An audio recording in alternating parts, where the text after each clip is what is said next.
Welcome. I'm David Baird, violin maker and Cremona Revival researcher. And today we're going to look at Stradivarius' corners and some of the principles behind their design. Often these end up being very beautiful, as a kind of three-dimensional sculptures even. Here we're looking first of all at a famous violin from 1693 by Stradivarius. This is the long model Harrison violin. And if we take a look at the outline of this instrument and zoom in on the corners, we can note some of the special features that are frequently seen in Cremona work.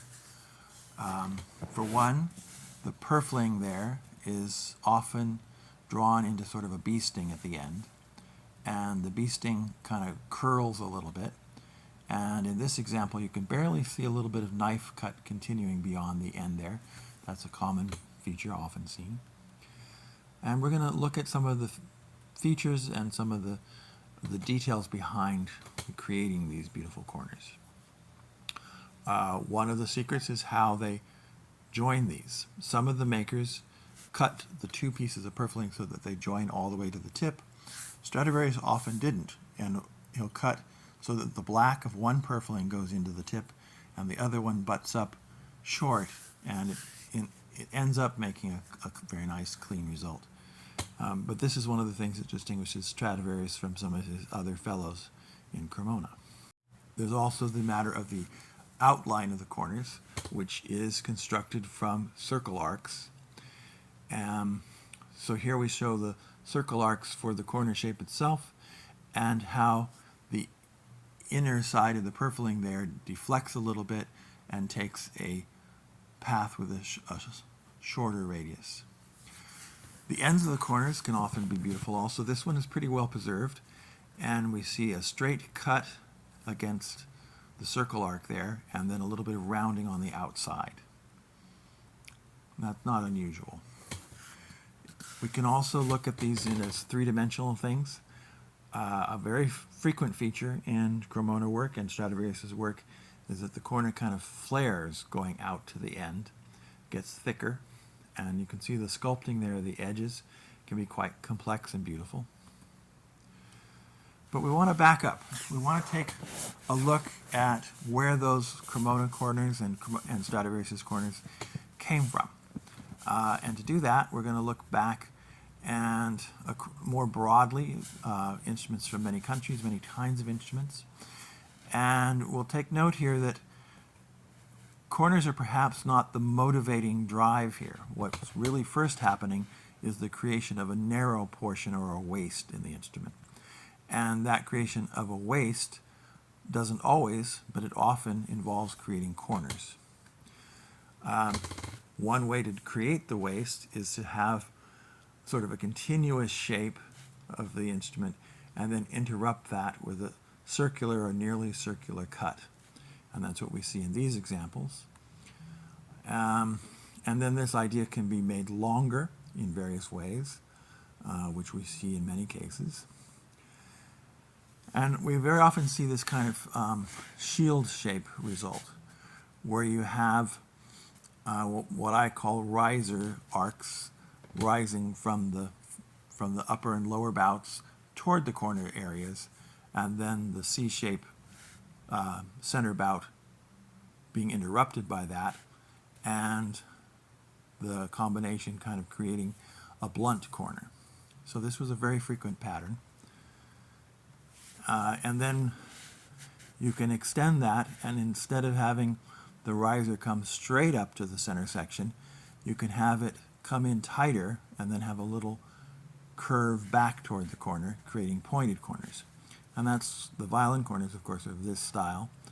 And here we see some other more archaic instruments showing the same pointed corners. So here's an example of a shape that has no waist at all and no corners, and it's based on a simple rectangle. But you can introduce corners and a waist just by interrupting with a circle. Similarly, we see examples where it's some sort of ovoid shape, and corners are introduced again by introducing some sort of circular interruption at the center. Now those circular interruptions can be pure circles, or they can be made to come in a little tighter at the ends by adding additional circle arcs that are tighter. And here we have a different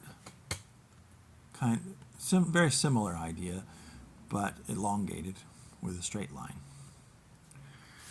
Now if we consider these same principles in the body geometry we've been looking at, it begins with determining where the waist will be.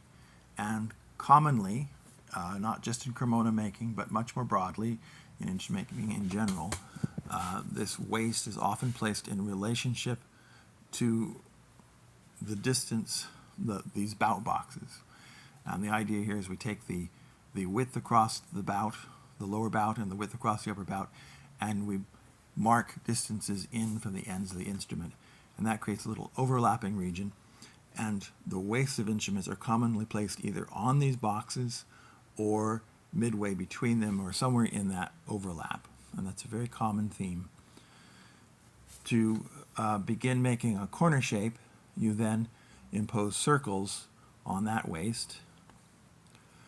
And then you can have risers coming up from the bouts and corner circles to help create an actual corner structure. And so here we have the corner structure for a shield-shaped instrument. And that can easily be modified to a more violin style by making the riser arc have a tighter radius. The shield shape, the radius is the full width of the bout there. But if you bring that in a little bit, then the riser comes in tighter, and you can have an extra little corner circle come in, and you get that violin type shape.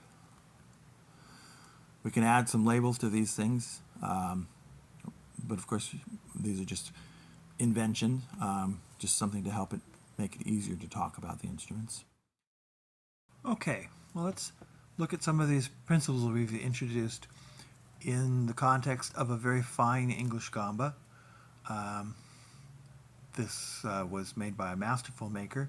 It has a portraiture head, beautiful work. Clearly he's a master of free carving.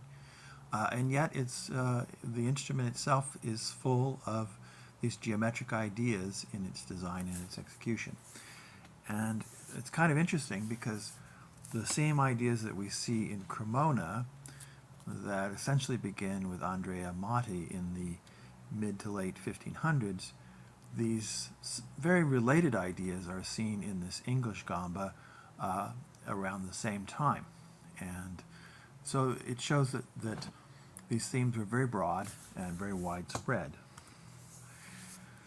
Here we can see the basic shape of these corners, and if we go into that geometry, it is, just as we've looked at, a composite of arcs, circle arcs.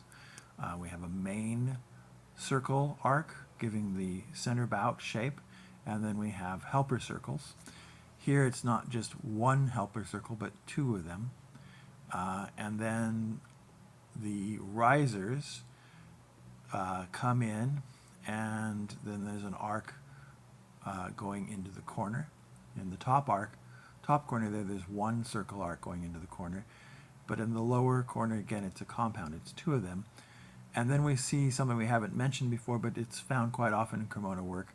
There's actually a straight segment joining between the lower corner arc and the riser. If we can look at other aspects of the geometry of this instrument, we're going to see principles. We're seeing the general version of principles that have specific versions in Cremona work.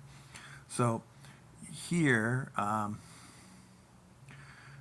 we're showing the ratios, how the riser arcs are set in ratios of the bout lines.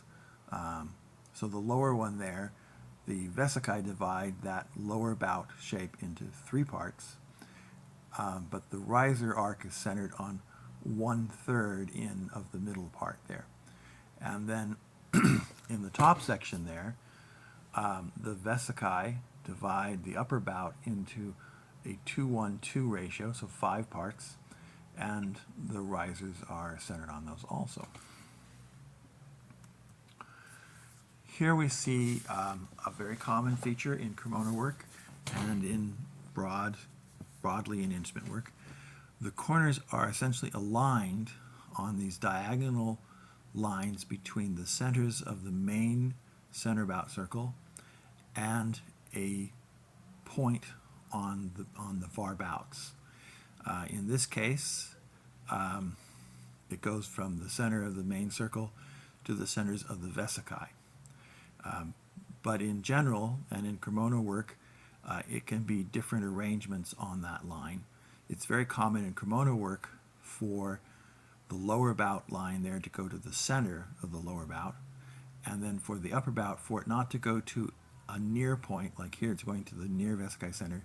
It's very common in Cremona work for that to go to a far point, like the opposite side vesica center, or even further down.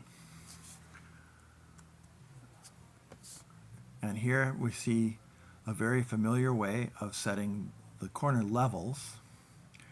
The upper corner is actually 1/3 down the instrument, and then the lower corner level is in that center third, but it's a part up from the bottom of it. In this case, it's 1/6 up. In Cremona work, it's very common to find 1/4 up in violas and cellos, and very common to find 1/5 up in violins. The waist, again, is here. It's on the inner upper bout square on that line. So that is something that we see as a common theme in general work and a common theme in Cremona work, though in Cremona there's a tendency to favor the middle of that lap area. And here we see the way the corner circles are worked here. Not only are they circles, they are in proportional relationships. So the great circle is not just any size, its diameter matches, in this case, the upper bout width. And the diameters of the various circles for the corner there, the corner circles, they are parts of that. So the upper outer corner circle there is 1/4 of that upper bout width. And then the various circles are 1/3, 1/4, or 1/6 of that in this example. So that's normal. And that goes to a very broad theme in the arts around that time. It's a very, various artists like Dürer and Hogarth and many people who wrote on the arts and were artists themselves talk about principles of art. And they very often will have one of their principles will either be like symphony or harmony. And when they describe that, they mean putting the parts into proportional relationship to one another, because it creates a sort of a visual relationship. And we see that carried out thoroughly in Cremona work, and frequently carried out in other instrument making throughout Europe. So we've seen some of the main principles for corner design. These are the general versions that were broadly seen in instrument making. But so far we've looked at them in the case where they come to a sharp point. And that's characteristic of instruments where the plates are flush to the sides. But obviously we're a couple steps away from the characteristic Cremona violin family corners that kind of have a square blunt shape. And this is what happens when the plates overlap the sides. And so the geometry we've been talking about applies more to the sides, and it's somewhat represented by the purfling line, but that's not exactly it. And then there's an offset, and that gives you the outside edge, and the outside edge forms that characteristic corner. In a few examples from Cremona, you can also see remnants of guide marks at the end of these corners. And that shows you sort of the box-like construction that they used. And it's interesting to note how the main approach was that for the outside curve, the purfling follows the same path as the outside edge there, as we see here. But then on the inside path, sort of the inside of the C-bout shape, the purfling tends to deflect into the corner. And you can see that in these examples. If you follow the ends of the purfling out to the corners, they are aiming at the one lower end, the inner end of the corner box. So that's an interesting aspect seen in many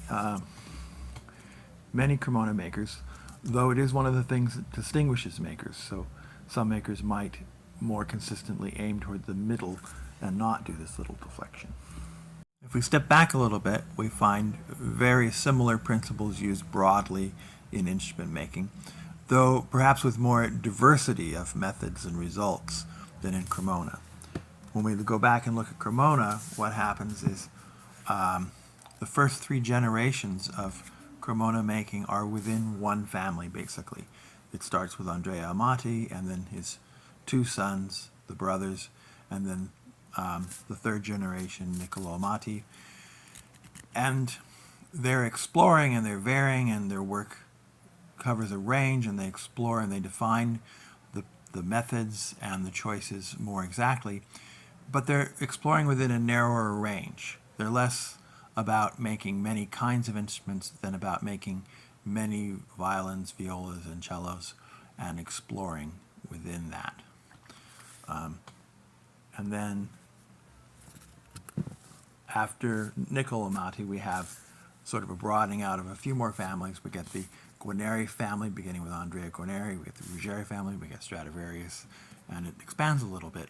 But by that time, the norms of Cremona making are very well established, and while each of these makers is constantly experimenting from instrument to instrument, they're experimenting within a very structured and narrow range of options. Nevertheless, they manage to express themselves and create beautiful work. So we want to take a little more look at the relationship between broad general instrument making principles and specifically what was happening in Cremona. So we're going to go through some of the different issues related to corner principles and talk about them in the 2 ways. So first we have, of course, setting the waist and the main center bout circle. And as we've said before, the waist is generally related to the bout squares and the lap between them, or in the cases of the very long instruments, the gap between those. And in Cremona making, the focus is much more on the middle of that lap, though you do see them making instruments that are placed on the bout boxes themselves and in sort of compromised positions in between that. The selection of the size of the main circle for the center bout, that is generally related to something about the bout work. What happens in Cremona work is it's almost always related to either the upper bout width or the lower bout width. What we see more generally is that it can be on portions of those widths, and it can also on occasion be based on the diameter of the vesicae circles. But that's the full range, and again, the Cremona tends to focus on a simple bout width. Now, as an important aside, our first example here, it kind of brings up an issue. If you look at the shape of those upper bouts there, they're not geometric at all. They kind of have an idea of arcs curving and then recurving back up, but they're actually executed very loosely. And same with the center bouts. They are roughly sized, close to a circle, but there's nothing true about them. And then you look closely at the lower bouts and the same thing, it's not true at all. And this has part of instrument making. Some instruments are highly geometric, like the English gamba we looked at, and other instruments not really at all, even though they have proportions and ideas of geometry clearly behind them. It's not carried out in a strict way. So part of this has to do with the fact that you're bending wood when you're making an instrument like this. And the idea of these shapes, all of these shapes that are, whether they're made by strict geometry or made freely, they all have to be friendly to the shapes you can bend naturally in wood. And that means that it tends to go from a flattish curve to a tighter curve and back in a gentle way. Now, it's sort of instructive to look at the relationship between smooth curves and the circle geometry that we've been talking about. So here I've used a computer to draw a smooth curve. It's basically a number of points that have been connected by the computer in a smooth way. The computer uses formula to do that. The old-fashioned notion of how to do that was to bend a stick or a spline across the various points you wanted to control. And the spline gave a smooth shape, and that was the notion of a smooth or fair curve. The curves created by matching arcs to a shape are slightly different than that. They match pretty well, but not exactly. If we zoom in, there's always a little difference there. The reason for that is that in a natural smooth curve or a bent spline curve or a bent wood curve, the curvature is constantly changing. Every little bit of the curve is curving in a slightly different amount than the next bit. Whereas in the geometry that we're looking at, you have a constant curvature through each arc segment. It's the radius of the arc, and it's constant throughout that arc. And then you have a sudden jump to a different size radius, and a sudden jump to a different size radius, and a sudden jump to a different size radius. And in a certain way, it ends up having a cleaner, lighter feel, but it is subtly different than the continuously changing true smooth curves. So in historical instrument making, there's this interplay between the shapes of bent wood, which are naturally smooth shapes, and the artisan's proportions and compass geometry. And in a sense, the compass geometry is imitating the wooden shapes, but giving them a refinement and a cleanness. And you have differences in makers and towns and schools on the balance between these two things. And perhaps one of the things that characterizes Cremona making is how thoroughly they went down the geometry and proportions road. Okay, returning from our aside, the diagonal corner guides, in general, we see them often going to the vesicae centers in the upper and lower bouts, and always coming from the centers of the main center bout circles. This is seen as a broad principle for the alignment of the corners, and the only thing that's different about the Cremona practices is that they migrated toward bringing the lower bout guides to the center of the lower bout and taking the upper bout guides to closer toward the far edge of the upper bout rather than the near edge. But it's basically the same principle generally and in Cremona work. Lies with the risers, there's very little difference between Cremona riser principles and the general principles. As we saw in the shield instruments, the radius of the riser might be the full bout width. That's uncommon in Cremona work. Generally, it's just a part of it. So that's one little difference. But then the arc from the full length of the bout width, that ends up being a guide to how far out the corner sticks. So it becomes a corner placement guide rather than the way we actually approach the corner physically. With corner levels, we see the broad use of the idea of the center third being important.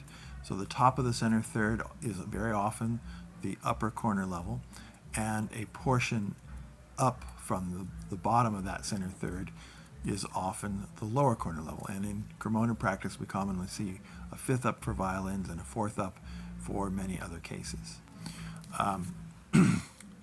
As an alternative method, generally and in Cremona, we sometimes see a corner level placed as a portion along the bout box. So it could be a quarter down from the top of the lower bout, or it could be 2/7 up from the bottom of the upper bout square, etc. And then in Cremona work, at least, we also see this thing of using a 1/9 of the body up or a 1/7 of the body down from an important central line. It could be one of the bout box levels, or it could be the waist level. But that is a common theme in Cremona work. With the corner circles, we generally see the main circle for the center bout related to either the upper or the lower bout, and then the corner circles taken as parts of that. The helper circles in Cremona work are actually often taken as proportions of the main corner circles, like 3/4 of a corner circle, etc. In the English gamba that we looked at, all of those were also simple proportions of the main center bout circle, but that isn't always the case in Cremona work. So that's one little difference there. It's also good to notice that while we were talking about it all in terms of the upper bout in the gamba, you could equally talk about it in terms of the great circle itself for the center bout. And in many cases, we're really talking about the lower bout being the source of that diameter. So that wraps things up. We've done our work. We now understand the principles behind these choices. We can look at Stradivarius's Harrison violin and the beautiful corners, and if we choose to, we can comprehend the choices that created this design, the choices he made, and how they sit within traditions. They sit within very broad instrument making traditions and within the specific traditions of Cremona. We can look at that in detail if we choose to. Here we see part of why it's called a long instrument. The bout boxes barely overlap, and there we see the waist is in that lapping area. It looks like it's pretty close to the top of the lower bout square, but it's also close to the center of that very narrow lap there. The corner levels, we see that the lower corner level is a very typical Cremona choice. It's 1/5 up the center third of the body length. The upper corner level is not the most typical top of the 1/3 bracket. Instead, it is 1/9 the body length up from the inner lower bout square, which helps bring it down a little bit. Perhaps that was a choice to not make the C bout areas too long in this longish instrument, because it brings that down a little bit.